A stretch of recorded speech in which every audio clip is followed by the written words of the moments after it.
Guys, क्या आपके साथ भी कभी ऐसा हुआ है कि आपने एक ट्रेड लिया और आपको कुछ मिनट के अंदर ही 1 से 2% का प्रॉफिट होने लगा, लेकिन उसके थोड़ी देर बाद ही ऑप्शंस की प्राइस नीचे चली गई और आपको अपने ट्रेड लॉस में बेचना पड़ा। मतलब प्रॉफिट तो दिखा लेकिन वो हाथ नहीं आया। अगर आपके साथ भी ऐसा होता है तो इसका मतलब ये है कि आपको अपने ट्रेडिंग सेटअप में थोड़ा चेंज करने की जरूरत है। अब वो चेंज क्या है? तो गाइस, वो चेंज स्कैल्पिंग ट्रेडिंग है। अगर आपको स्कैल्पिंग ट्रेडिंग के बारे में थोड़ा भी नॉलेज नहीं है तो आप इस वीडियो को देख सकते हैं। इसमें हमने डिटेल में स्कैल्पिंग ट्रेडिंग को कवर किया हुआ है। ओवरऑल इसमें हम छोटे छोटे प्राइस चेंजेस से प्रॉफिट बनाने की कोशिश करते हैं एंड छोटे छोटे प्रॉफिट से एक लार्ज प्रॉफिट जनरेट करने की कोशिश करते हैं, लेकिन ज्यादातर लोग इसे हल्के में ले लेते हैं और इस स्कैल्पिंग स्ट्रेटेजी को ढंग से फॉलो नहीं करते क्योंकि वो एक ही दिन में कमाना चाहते हैं। लेकिन आप एक फुल टाइम सक्सेसफुल ट्रेडर बनना चाहते हैं तो आपको अपने सेटअप को फॉलो करना पड़ेगा। तो गाइस, इस वीडियो में हमें कैसे स्कैल्पिंग से जुड़े स्ट्रेटेजी के बारे में बात करने वाले हैं, जिससे आप यूज करके परफेक्ट एंट्री और परफेक्ट एग्जिट करना सीख जाएंगे। अगर आप इस वीडियो को ध्यान से देखेंगे तो ये स्ट्रेटेजी बहुत ही सिंपल होने वाली है। तो इस स्ट्रेटेजी को यूज करने के लिए चलते हैं सीधे अपने कंप्यूटर स्क्रीन पर। तो गाइज, हम अपने कंप्यूटर स्क्रीन पर आ गए हैं। तो जैसा कि हम स्कैल्पिंग करना चाहते हैं तो सबसे पहले हम टाइम फ्रेम की बात करते हैं। गाइज, बहुत से लोग 1 मिनट के टाइम फ्रेम पे स्कैल्पिंग करना चाहते हैं, तो बहुत से लोग 3 मिनट के टाइम फ्रेम पे स्कैल्पिंग करना चाहते हैं। अब क्योंकि स्कैल्पिंग बहुत शॉर्ट टाइम के लिए होती है तो हम यहाँ 5 मिनट के टाइम फ्रेम सिलेक्ट कर लेते हैं, क्योंकि 15 मिनट का टाइम फ्रेम बहुत लंबा टाइम फ्रेम हो जाता है। तो इसीलिए यहाँ 5 मिनट का टाइम फ्रेम यूज करना सही रहेगा। उसके बाद जब भी हमें कोई ट्रेड लेना होता है तो उससे पहले हमें चार्ट को आइडेंटिफाई करना होता है, जिससे ये पता चल सके कि मार्केट बुलिश है या बियरिश। क्योंकि कोई भी ट्रेड हम तभी ले पाते हैं जब हमें उसका ट्रेंड पता होता है। तो इसके लिए हम यहाँ एक इंडिकेटर का यूज करेंगे। उस इंडिकेटर का नाम MACD है। तो इंडिकेटर अप्लाई करने के लिए यहाँ इंडिकेटर का सेक्शन दिया हुआ है। MACD इंडिकेटर अप्लाई करने के लिए इस पे क्लिक करते हैं तो जैसा कि आप यहाँ देख सकते हैं कि यहाँ सारे इंडिकेटर के नाम यहाँ आ गया है। तो हमें यहाँ MACD इंडिकेटर अप्लाई करना है, तो हम यहाँ MACD सर्च कर लेते हैं। तो यहाँ आप देख सकते हैं कि यहाँ मूविंग एवरेज, कन्वर्जेंस, डाइवर्जेंस आ गए हैं। तो इस पे क्लिक करके इसको चार्ट पे अप्लाई कर देना है। अब इसके वैल्यू में हमें कोई चेंज नहीं करना है। वैसे मैं इसको थोड़ा बड़ा कर देता हूँ ताकि स्क्रीन पर सब आपको अच्छे से दिखाई दे। बाद में आप इसको अपने अनुसार एडजस्ट कर लेना। अब यहाँ जो आपको MACD दिखाई दे रहा है, इसमें बेसिकली 3 एलिमेंट होते हैं। ये जो आपको यहाँ रेड कलर का दिखाई दे रहा है और यहाँ ग्रीन कलर का दिखाई दे रहा है, इसे हम हिस्टोग्राम कहते हैं। अब इस हिस्टोग्राम के साथ आपको ये 2 लाइन दिखाई दे रही होगी। अब ये जो लाइन ऑरेंज कलर की है इसे हम सिग्नल लाइन कहते हैं और इस ब्लू वाले लाइन को MACD लाइन कहते हैं। तो इस इंडिकेटर में यही 3 चीजें होती है जिसके बेसिस पर हम आगे बात करने वाले हैं।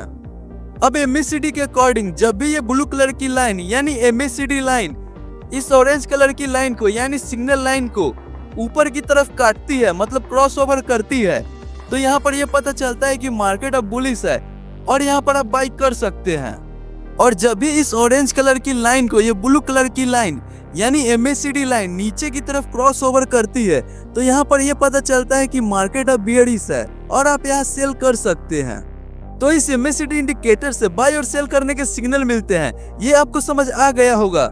लेकिन अगर आप सिर्फ इसी इंडिकेटर के बेसिस पे ट्रेड लेंगे तो कभी कभी आपको इसके फेक सिग्नल्स भी देखने को मिल सकते हैं। तो इसके लिए हम यहाँ इसके बाद एक और इंडिकेटर का यूज करेंगे जो कि है स्टॉक स्टिक ऑसिलेटर।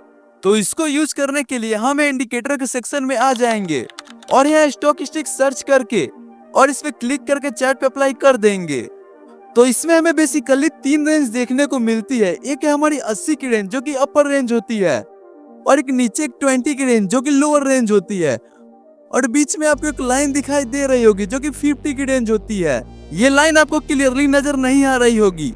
तो इसके लिए हम इसके सेटिंग में आकर इसके मिडिल रेंज की ओपेसिटी को बढ़ा देते हैं और इसके कलर को भी थोड़ा डार्क कर देते हैं। साथ ही इस लाइन को डैक्स लाइन से बदलकर सिंपल लाइन में कन्वर्ट कर देते हैं और इसके थिकनेस को भी थोड़ा इंक्रीज कर देते हैं।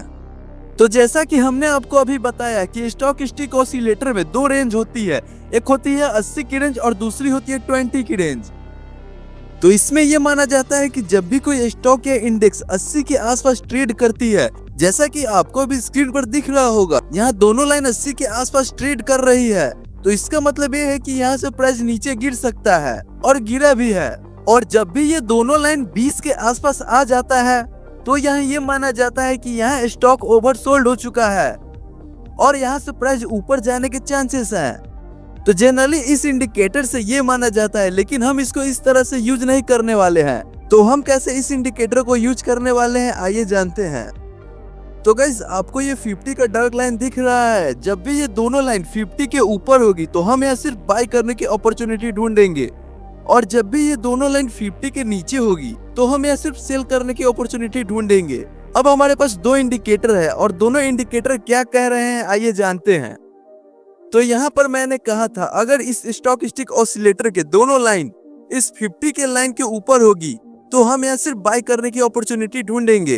तो यहाँ पे देखिए, यहाँ दोनों लाइन मिडिल वाली लाइन मतलब 50 के लाइन से ऊपर निकल चुकी है, तो हम यहाँ सिर्फ बाय करने के लिए प्लानिंग करेंगे। और जब भी ये दोनों लाइन 50 के नीचे निकल जाएगी तो हम यहाँ सिर्फ सेल करने की प्लानिंग करेंगे।